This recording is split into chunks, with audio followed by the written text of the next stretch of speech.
got mail. Hey guys, my name is Ryan. And my name is Mysca. Welcome to Overwatch Central and welcome to the Mailbox, a series where we answer some of your questions from Twitter and YouTube. If you have any of your own questions that weren't in this video, then be sure to add them in the comments below, or we may include them in a future video. But let's get on with the first question. And first up we have @AngryHadoken saying, thoughts on how quick play is just comp now? And the thing is, I don't really agree with this at all. I think quick play is still very different from competitive in a lot of ways. It doesn't actually have the same rule sets for maps, which makes the games kinda different, not only just the way that people approach them, but also just the length of them, the rules, and so on. Now that's another thing that people don't really think about, that when you put something like competitive as a sort of label and a stamp on a game mode, people will take a ranked game mode more seriously than an unranked one. That's just how it is. So you still see people practicing the heroes they want to play in normal quick play. And on top of this, there's still no limits in the arcade if you want to go and play that. So I really don't think there's a loss here. I just think there's a better place for you to practice heroes that you can then play in comp. It's a little bit closer to how comp works, and it's just a little bit of a better environment for it. So I just think that it's good that quick play works the way it does right now. Yeah, I like the fact that the option is still there for people that want to play without a hero limit. It was difficult to begin with because everybody wanted to play Sombra, and of course we wanted to as well, so that aspect of having a hero limit in quick play was a challenge to get around, shall we say. But I really enjoy playing it. I wasn't too against the idea of hero limits or not having a hero limit in quick play. Both had their pros and cons, but I do like how much better the environment is to play Overwatch, and it's still quite relaxed, you know, it's still quick play at the end of the day, but having a hero limit just gives it a little bit more focus, and you can try a little bit harder, I suppose, with learning new heroes. Retro Gaming Panama asks, does the inclusion of Sombra make the game one-sided if she is not picked by one side? Does that make the meta stale? Well, at this point in time, the meta is still working itself out. We're seeing a lot of triple tanks, quad tanks, stuff like that. But I do agree to an extent that having a Sombra on one side and not having it on the other gives that team a big advantage with controlling health packs and stuff like that. It's kind of like when one team has a Reinhardt and the other one doesn't. It's kind of free reign for the Reinhardt because he's not having to go up against a barrier, so he can earth shatter a little bit more liberally, shall we say. I don't think it makes it too one-sided though, to the point that it's just unbeatable. But I do sort of get a little bit worried every time I see a Sombra on the enemy team, because you've got to start thinking about health packs, that the health pack that you want to run to might be taken, and you don't really have an answer to stop that without just jumping on her all of the time and making sure that she's dead before she can do all of this. You have to play a much stronger positional game when going up against a Sombra. Sombra's pretty interesting in that state, and at this current point in time, I don't think she's being made the most out of.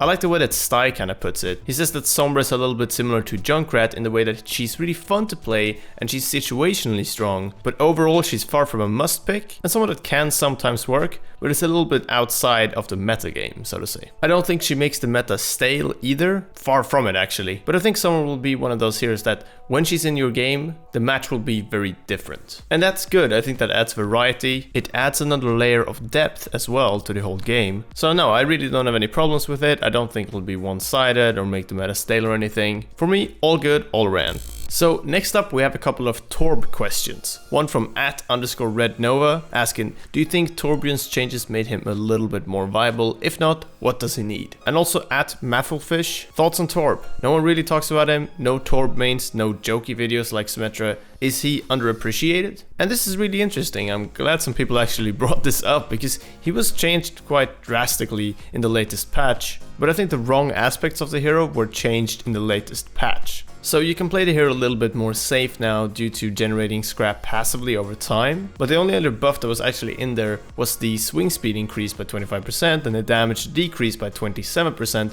to his hammer. Now playing Torbjorn more passively means that you stay even more in the back than before, and I think the weakness really in Torbjorn's turret is that it can be sniped from really far away. It's easy to hit, it doesn't take too many hits to take it down, and even someone like Lucy can really help taking that Torbjorn turret down. And sure, you don't get ultimate charge anymore from doing damage to an enemy Torbjorn turret, but I do feel like he needs a little bit more than just that. It's still really easy to snipe his turret. If he's just gonna stand in the back anyway and play more passively, then what's the point of buffing the Forge Hammer, for example? What I like about this recent patch is that more heroes seem more viable overall. But there are still situational picks. Even the old Symmetra still has her uses on defending the first point of Hollywood, for example. It can be a real problem to deal with. It's just once you get higher in the ranked ladder to sort of high diamond masters, those situational picks become less useful when it comes to going up against a McCree or now a soldier and stuff like that. It just gets sort of shut down a lot easier. Torbjorn does have his advantages. Numbani first point defense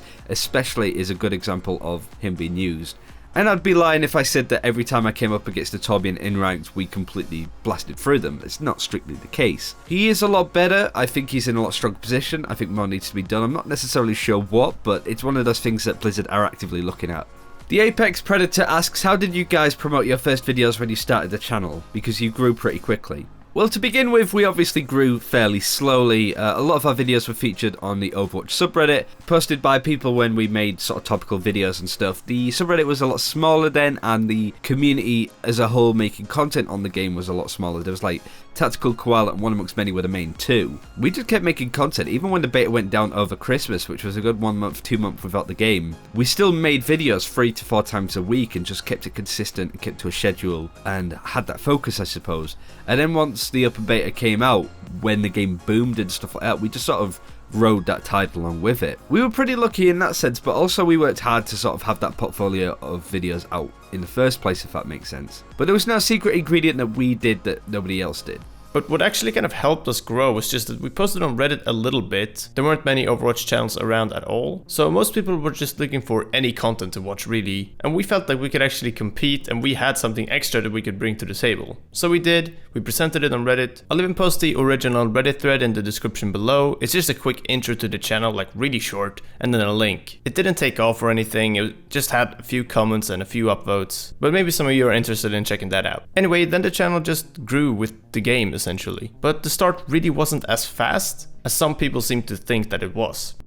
Next we have Dylan Flores asking, what do you feel about a potential PTR on console? I think it is a good idea because then Blizzard get feedback from the console players as well. Now, I'm sure a PTR on consoles would be great for Blizzard. They would really like the feedback. It'd be much easier for them to balance stuff for both platforms. Maybe they could even do more separate patches. But the problem here is not that Blizzard are just lazy. It's the fact that consoles require a lot more work to get going in terms of updates for games and so on. So every time Blizzard push an update to their game on console, they have to get it licensed and have to get it through approval from PlayStation or Xbox essentially. This means that it takes a few extra days, they can't push updates as fast, and that kind of makes the PTR a little bit pointless, to be honest. Blizzard want to be able to update the game whenever they feel like, so they can't just throw out experimental updates in case they're broken or whatever. So yeah, there's actually like an answer to this question. It's not just Blizzard saying, we didn't really feel like it. But yeah, I think it'd be good if it actually existed and if it could exist in a good way for Blizzard to actually work with it properly and not just have to wait for a week or two for approval anyway.